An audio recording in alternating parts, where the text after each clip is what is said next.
Insights channel. Steve here. Happy New Year, by the way. And today I'm going to read to you from my first Insights book, Enoch Insights. Well, I'm going to read a little chapter out here, but there's a really important purpose here for this new year. As I'm currently working on a new book, 13th book, another Insights book, but it's on history this time, exposing all the lies in history. But anyway, that's another topic. This is from chapter 1 from my book, Enoch Insights. The words of the blessing of Enoch, wherewith he blessed the elect and righteous, who will be living in the day of tribulation, when all the wicked and godless are to be removed. Comment number 1. Who is Enoch addressing in the very first verse of chapter 1? He's probably talking about those of us who will be alive in the coming great tribulation, as mentioned in Matthew 24:29-31 by Jesus himself in the book of Revelation 12:6 and 14. Here's those verses. Immediately after the tribulation of those days shall the sun be darkened, and the moon shall not give her light, the stars shall fall from heaven, and the powers of the heavens shall be shaken. Revelation 12:6. And the woman fled into the wilderness, where she hath a place prepared of God. They should feed her there 1,260 days. Saved believers. Verse 2.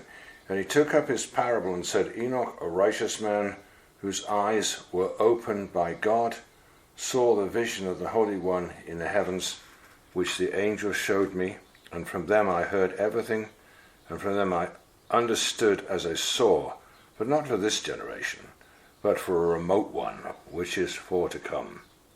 Comment 2. Not for this generation, but for a remote one. In other words, in the far future, in the last days in which we now live. Enoch is addressing us who live in the last days. Quite amazing when one realizes that Enoch originally wrote this book around 5,000 years ago. Verse 3.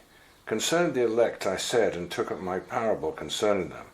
The Holy Great One will come forth from his dwelling, and eternal God will tread upon the earth, even on Mount Sinai, and appear from his camp, and appear in the strength of his might from the heaven of heavens.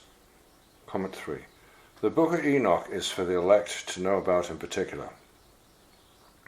The elect are from all races, and are those who receive Jesus Christ as their personal Saviour. Acts 4:12. Neither is there salvation in any other, Jesus, but there is none other name under heaven given among men whereby we must be saved. Comment 4. Mount Sinai, the same mountain that God gave the Ten Commandments to Moses in around 1500 BCE. Exodus 19:1-3. Verse 4. And all shall be smitten with fear, and a watcher shall quake, and great fear and trembling shall seize them unto the ends of the earth, and a high mountain shall be shaken, and a high hill shall be made low, and shall melt like wax before the flame. Comment 5. Watchers is equal to fallen angels in this particular case. Watchers is a term used for both good and bad angels, those who watch over mankind. Daniel 4:17. This matter is the decree of the watchers, and the demand by the word of the holy ones. Verse 5. And the earth shall be wholly rent in sunder, and all that is upon the earth shall perish, and there shall be a judgment upon all. But with the righteous he will make peace, and will protect the elect, and mercy shall be upon them, and they shall all belong to God, and they shall be prospered, and shall all be blessed, and he will help them all.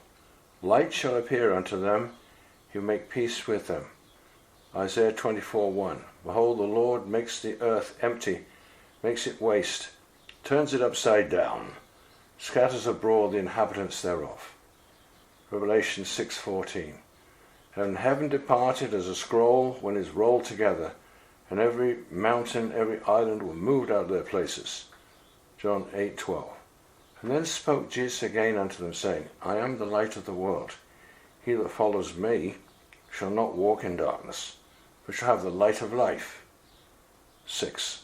And behold, he cometh with 10,000s of his holy ones to execute judgment upon all, destroy all the ungodly, and to convict all flesh of all the works of their ungodliness which they have ungodly committed, and of the hard things which ungodly sinners have spoken against him.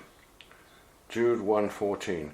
Enoch also, the seventh from Adam, prophesied of these, saying, Behold, the Lord cometh with 10,000 times 10,000 of his saints. Comment 6. This above verse clearly shows how the disciples of Christ had access to the Book of Enoch 2,000 years ago. Revelation 14:1. I looked, and lo, a lamb stood on the Mount Zion, and with him 144,000, having his Father's name written in their foreheads.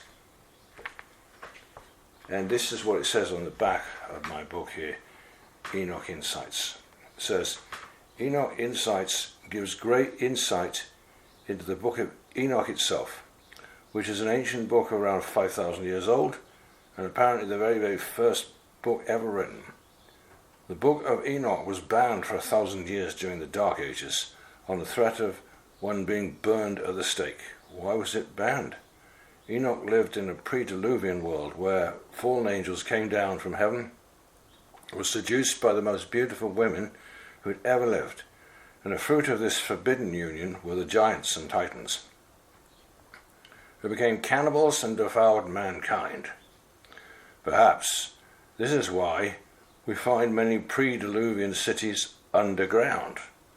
Were the pre-diluvian peoples hiding from man-eating giants and other monsters such as dragons, dinosaurs, and also chimeras of many types? How did the chimeras come into existence?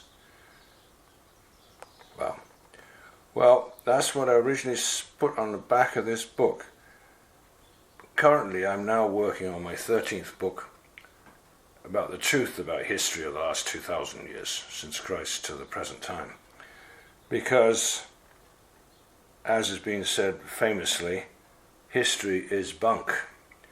And I'm now working on the topic I never thought I'd work on. I always found history boring at school. Now I know why, because it was mostly lies they told us. So myself, I'm going to work on history in detail, not just English history or American history, but world history, as much as I can, to find out what on earth happened on this planet in the last 2,000 years since Christ. Because most of what we're told certainly is not the truth. It's a shadow of what really happened. But it's going to take a lot of work to do it. So what is amazing is I found out that as an investigator, in studying history and starting at the 20th century, I've gotten bogged down in the 19th century because so many very strange things out of place happened in the 19th century, which I know you find fascinating. But people are already covering these topics in detail on videos and that. And I'm sure you've all heard at some time about Tartaria, or the Tartarian Empire. That's the big thing that's getting investigated these days. I think it's very interesting. I'm not going to give final judgment what I think on that. Is it, as is stated, that there was a Tartarian Empire several centuries ago that suddenly disappeared into thin air? Is that what happened? Or does it trace back to pre-flood times, about 4,500 years ago?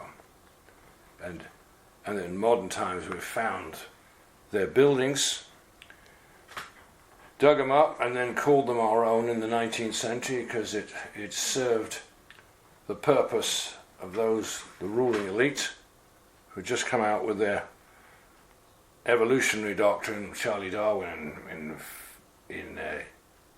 1859.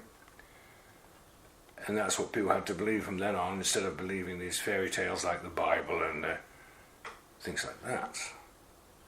Well, it's not going too well, actually, for the evolutionists. It's not going too well for modern science, because there's so many things coming out of the woodwork proving what they're saying is nonsense in every area.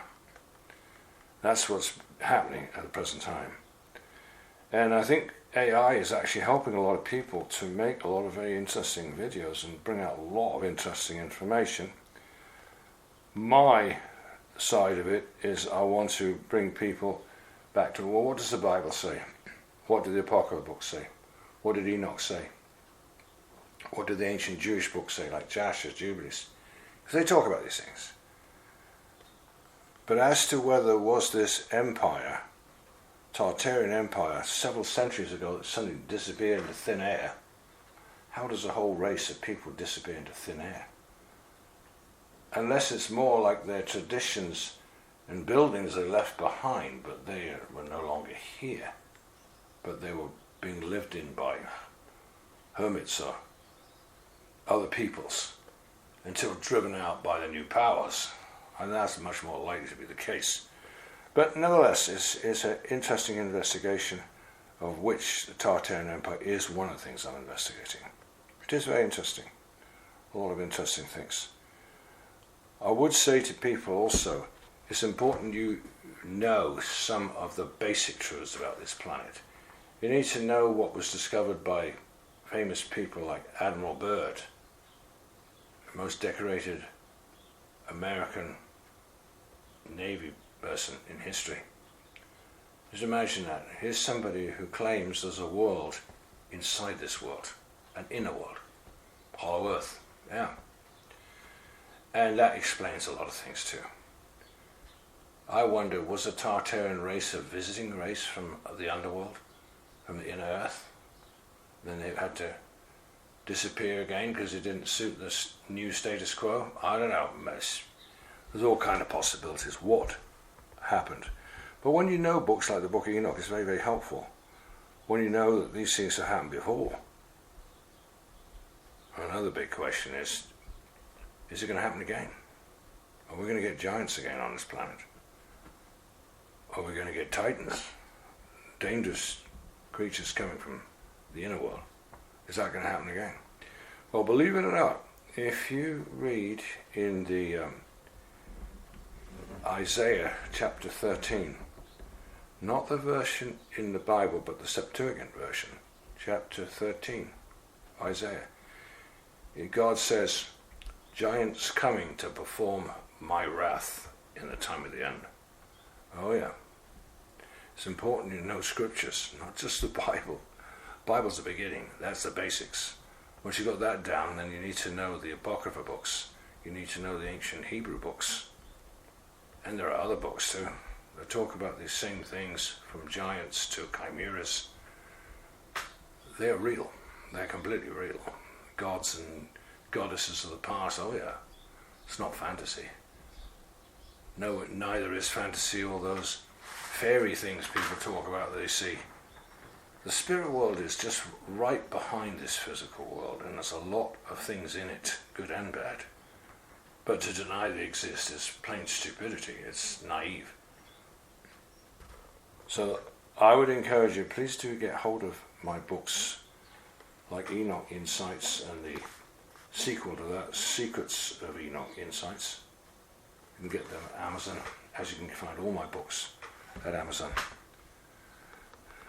And you'll find all information about my books on my website, which is www.insightspublication.com. Well, thanks for listening, and have a great week. Bye for now.